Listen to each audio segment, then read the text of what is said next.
At the Dog and Eel Show. Lillie wasn't used to being the centre of attention. When she stopped at the Dog and Eel, she'd expected a good meal, a comfortable bed, and maybe a relaxing evening of stories and songs around a welcoming hearth. Instead, she found herself talking to an entire tap room full of interested marchers about the distant peaks of Urizen. She still had no idea why they were so fascinated.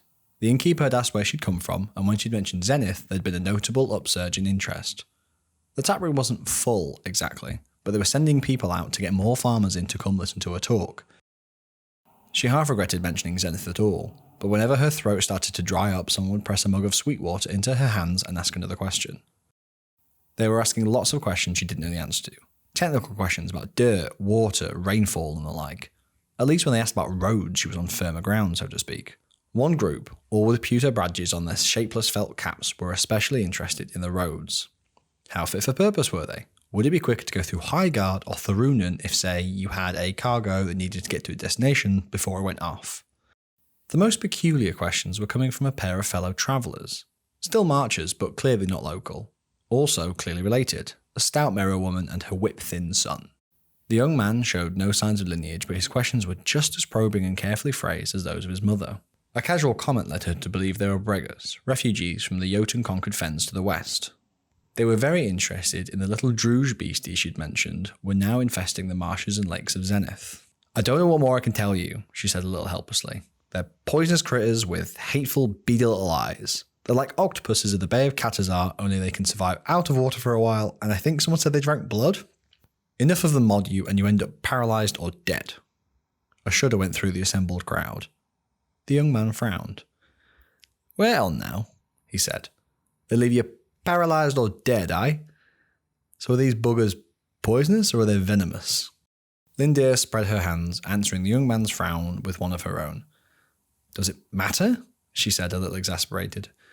"Venomous, poisonous, the important thing is that they're nasty little things that swim in packs and they aren't afraid of jumping out the water at your face if you get too close." "It matters," interrupted the Merrow woman. There was some nodding from some of the other marchers.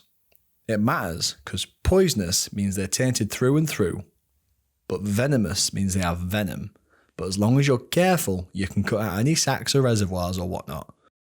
I'd expected Navarre of all people to note difference.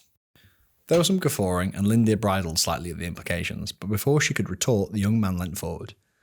"The important thing is that poisonous vermin ain't worth nothing but nailing up as a warning," he said, as if explaining something simple to a child. "But if they're venomous, you can eat them. And if you can eat them, you can farm them. Ain't it all beady eyes or no? And if you can farm them, then I'm willing to bet freedom's price that what works on eels will work on octopuses. You had my curiosity, but now you have my attention." Overview. For the best part of 2 years, the Marcher Breadbasket has supported the Urizen army, providing vital supplies they need to keep their sentinels equipped and fed. None have begrudged them. There's an abiding respect for folks willing to fight to defend their own, and besides, that is what the basket is for.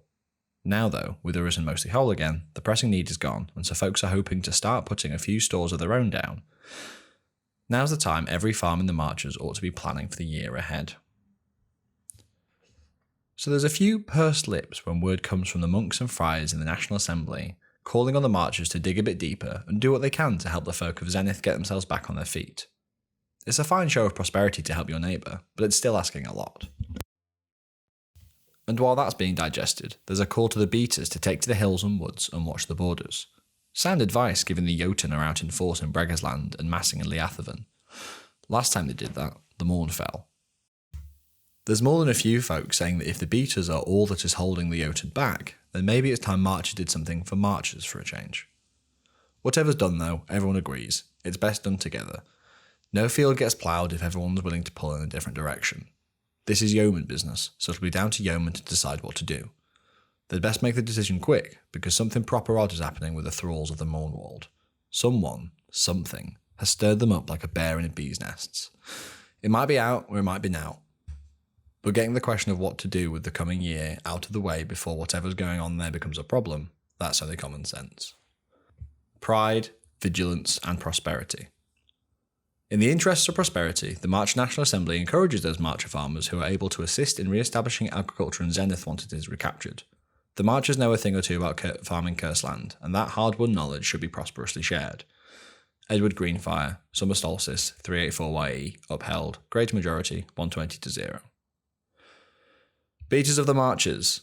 This season, the protection of our lands falls to you, as has been the way for as long as beaters have beaten. Our armies defend the land of our neighbours, and do for Zenith as they did for Mornwald.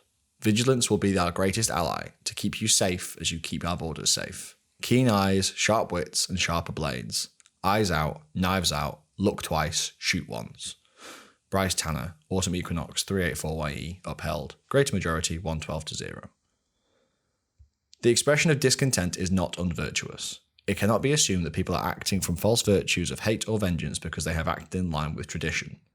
Sister Meredith, Autumn Equinox 384YE, upheld, great majority 112-0.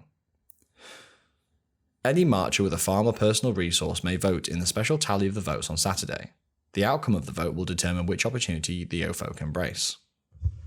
During the summer solstice, Edward Greenfire urged the farmers of the marchers to help the people of Zenith once the territory was recaptured.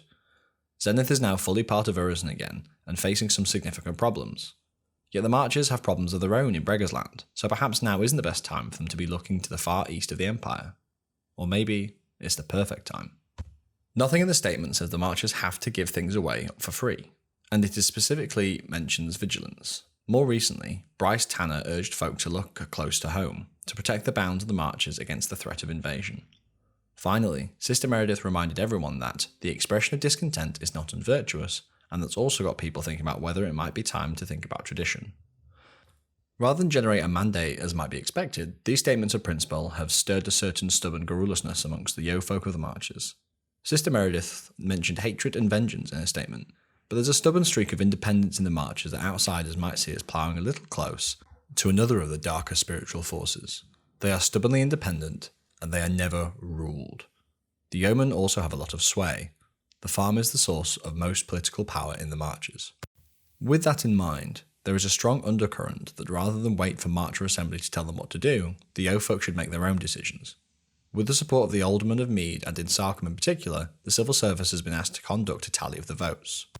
During the winter solstice, the yeomen will vote as to which one of the three paths they will take. They could feed the wizards, and throw their support behind the people of Urizen as they rebuild Zenith.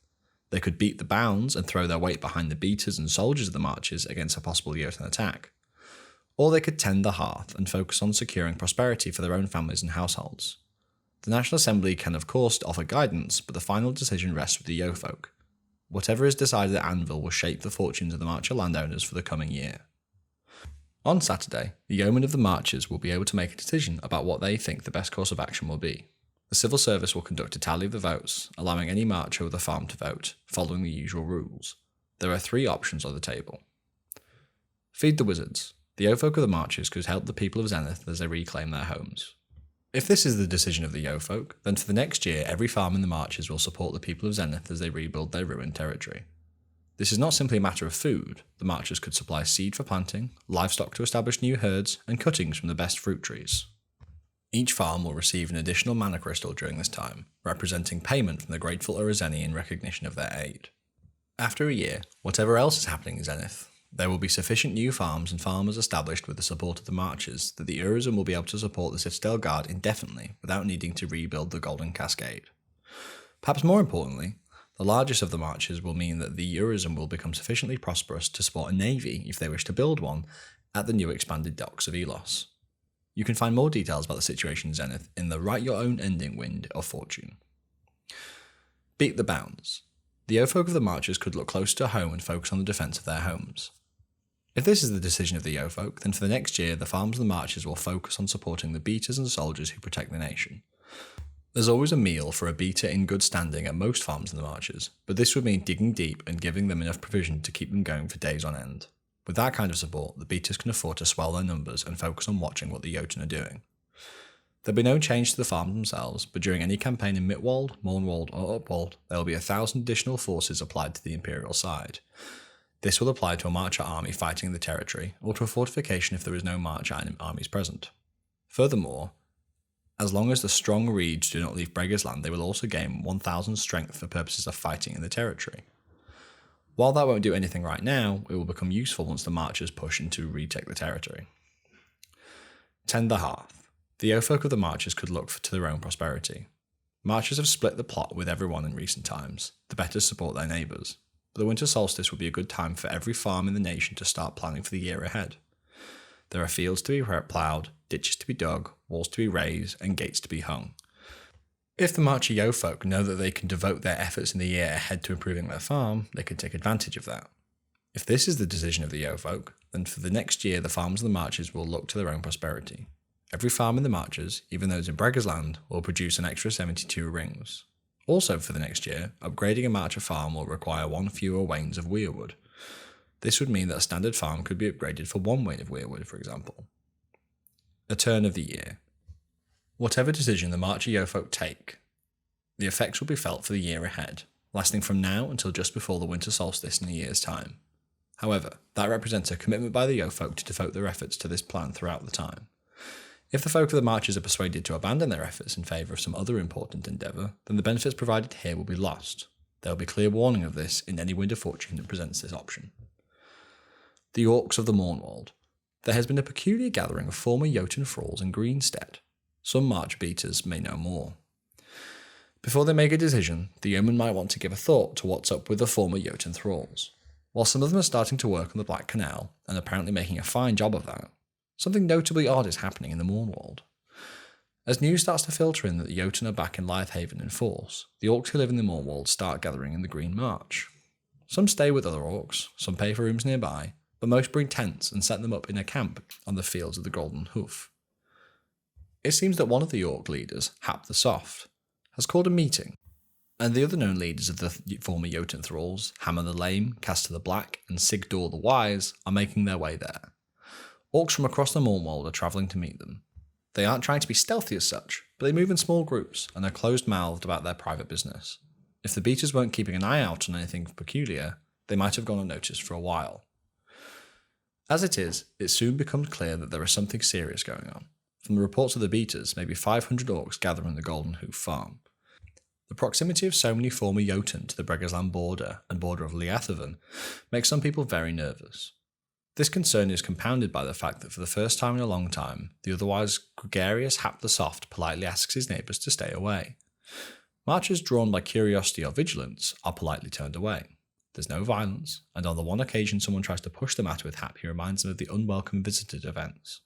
It seems laughable that Orcs so well known for their pacifism might turn violent, but even so, 100 stern-faced Orcs glaring at a body all at once can be a deterrent by itself.